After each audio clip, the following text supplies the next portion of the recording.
What's your I finally met my online friend horror story?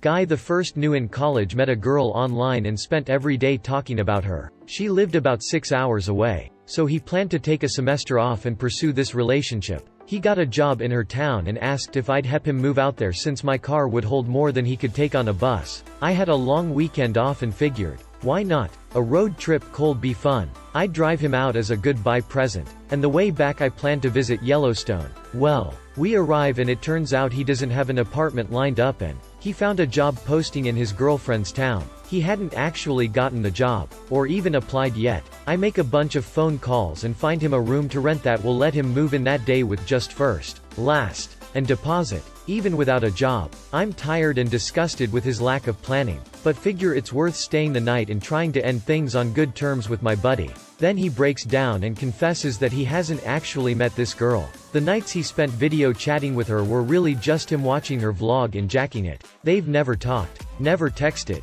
never even emailed. Hell, he's never even left so much as a comment or like on one of her videos. She genuinely still doesn't know he existed. His plan was to hang out at this game shop she talks a lot about until she showed up and somehow create a relationship from that. He thought that they'd meet and she'd fall in love with him and move back to our college town to marry him. All before the next semester began. That didn't happen. Instead, I made my buddy buy a bus ticket for his ride back to school and left. He came back to school and got more cringy, not less. I lost track of him after that.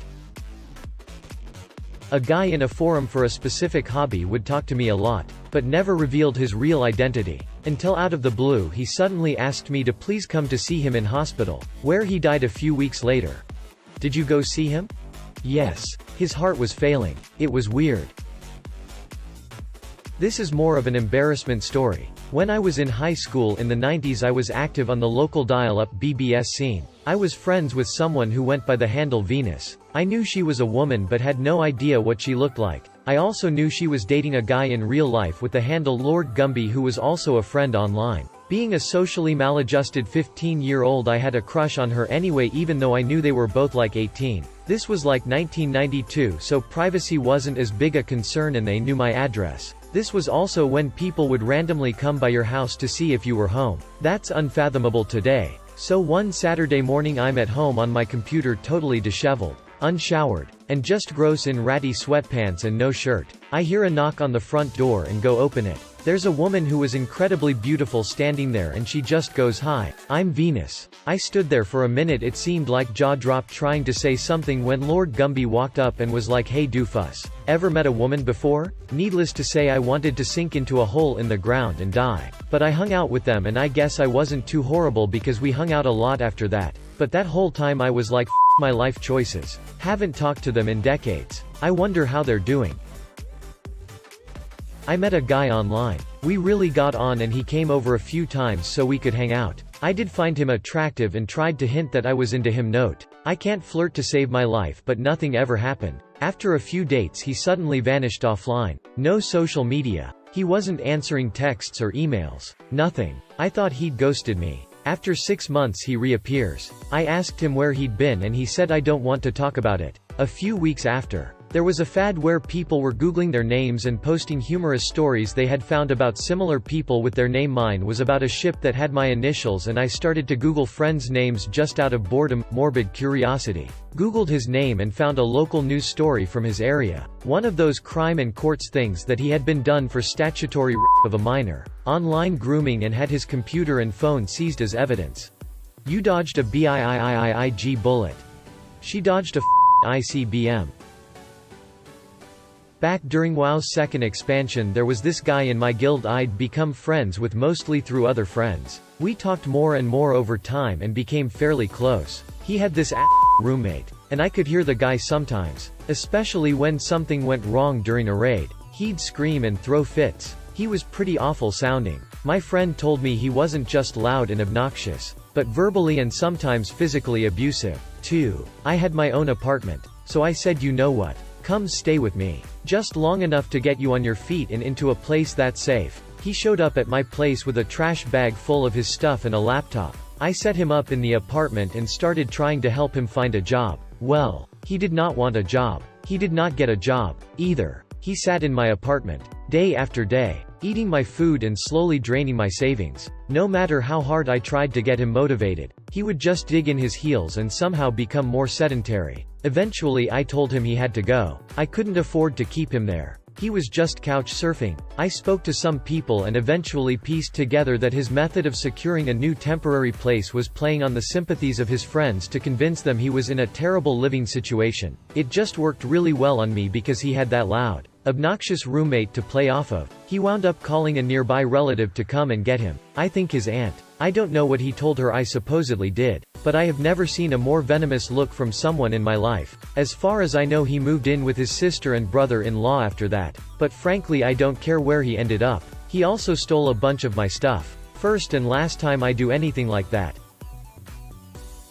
I've been active in numerous online communities over the years, and have been fortunate enough to hang out with many of the friends I've made there in person. There's only been one incident I couldn't cope with. He picked me up at the airport, which was very nice of him, and as soon as we got into the car, he started picking his nose. There's a lot that goes through your mind when you hop into a vehicle with someone you've never been alone with and you immediately catch them 2 knuckles deep in their rostrum. I looked quickly away so that he wouldn't know I caught him and be embarrassed. If he was just trying to sneak one out before I noticed. If he did notice, he didn't seem embarrassed, so I relaxed a little. I guessed maybe he was just so confident about himself and our friendship that he descended past caring if I saw him take care of a quick bug. Fine. Sure. When I finally looked back at him, he was wiping his fingers across his dashboard. To this day I'm not really sure what to think, but this guy spent the entirety of the few hours we were together scooping out boogers and wiping them off on parts of his car or the table or wherever it was that we'd stopped at. I realized I was being transported in a rolling booger shrine and that there was nothing I could touch without needing to wash my hands. I was sitting on a crust of fossilized booger stuff. I had to be.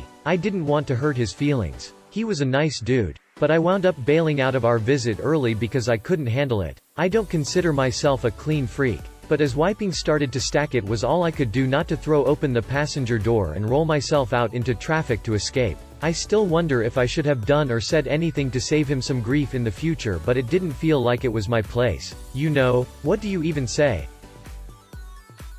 This is way back in the mid-90s. Bulletin board systems were all the rage. I made friends with this guy from NC. He was friends with a bunch of us from my dorm, mostly females, which should probably have been a red flag, but I was extremely naive at the time. A couple months in, he mentioned he was coming to our state for a wedding and asked if he could come by our college to meet everyone. It was agreed he'd sleep in my dorm room since my roommate was almost never around. Now, there was no discussion or thought of but I was pretty excited to meet this guy and see if he was as funny and charming as he was online. Well, day arrives. Dude shows up. I should mention that I and all my college friends were 18 or 19. This guy was 24. Or so he said. Guy looked like, and I'm not exaggerating, a cancer patient. Pale, gaunt features, long greasy pale blonde hair except where he was bald on top, and just generally looked like he was about to die or he was dressed as a ghoul for Halloween. He insisted on hugging all of us. I was trying to remind myself that looks don't matter and that he was a cool guy despite his very unsettling appearance. But then, when we all started hanging out, things just got worse. He was asking really invasive questions of all of us, making weird comments to whatever was said, just all around creepy and distressing. I was sitting on the floor with another friend and actively rocking back and forth from discomfort. I lied and said I had hurt my back and that sleeping on the floor helped, because that night he kept insisting we could share my tiny twin college bed. Nope, nope, nope, nope, nope. Last time I ever met anyone from that site. He and I were part of the same forum many years ago. He was dealing with his issues and I was dealing with mine. I think we both went there to escape, where people wouldn't judge. Also, because we were bored. I'm not quite sure when we got properly talking. I think it's when he told a terrible joke about kipper ties. We used to share everything with each other, over MSN. I'd give him advice about his love life and he'd listen to all my f***ups. It took quite a few f***ups before we eventually met up. I think I already knew we were in love, but seeing him in person really cemented it. We decided to give it a go, even though we lived 300 miles away from each other. We had a lot of ups and downs. I was distant. He lived with his ex-girlfriend for a bit even though she didn't have a job and couldn't afford her half of the rent. The same ex-girlfriend who I'd given him advice on. who he had nicknamed Trouble and liked to claim she was pregnant every so often. We got over that, along with many other things, and finally moved in with each other. I thought our issues were gonna be solved when there was no distance between us. Ends up, we were just very different people who wanted very different things, and the distance wasn't gonna change that. We broke up after 3.5 years together. None of that's the horror story. Not the way he treated me. Not the fact he probably cheated on me. Not that I wasn't a priority and used to cry myself to sleep. About 1.5 years after breaking up, he gets back in touch and we talk like it was in the beginning, when we were friends. After a few weeks, he asked if I want to get back together. I said no. I told him that he'd broken my heart again. The next day, I got a phone call from his work because I was still his emergency contact, asking me if I knew where he was because he hasn't turned up. The police got in touch too. The last phone call that day was from his mom, to let me know that he'd killed himself.